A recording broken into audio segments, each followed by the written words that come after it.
I get questions all the time about building an ADU. Have you thought about building an ADU on your property?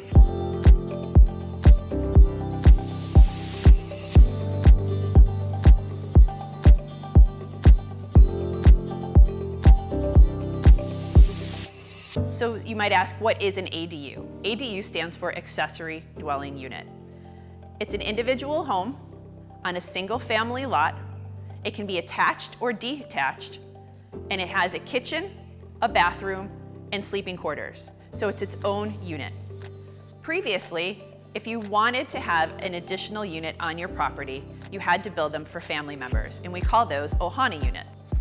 In 2015, the city and county loosened restrictions on who can live in an accessory dwelling unit, or an ADU.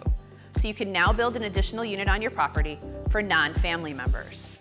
In order to build an ADU on your property, you must live in a residential zone. Residential zoning has an R in front of all of the codes. The R stands for residential. The number after the R indicates the lot size. So there are R codes for different properties. You'll see R5, R10, R20.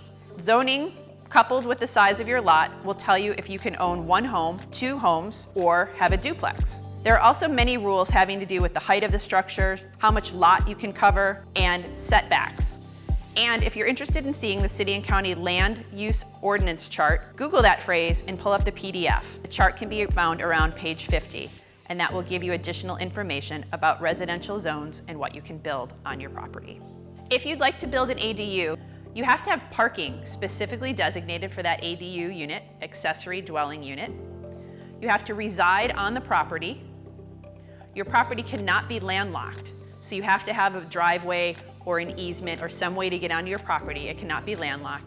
And there's a minimum square footage requirement for the land at 3,500 square feet. So if you have 3,500 square feet of land and room to put an ADU, you can build an ADU up to 400 square feet. If you have over 5,000 square feet of land, you can put an ADU on the property of up to 800 square feet. There's a great website, hawaiiadu.org, that provides you with a checklist and all of the information you're going to need to start the process. So use that as your first resource. So once you consult hawaiiadu.org, make sure you contact your architect or contractor. Thank you for watching. This is Jill Ward with Century 21 Island Homes.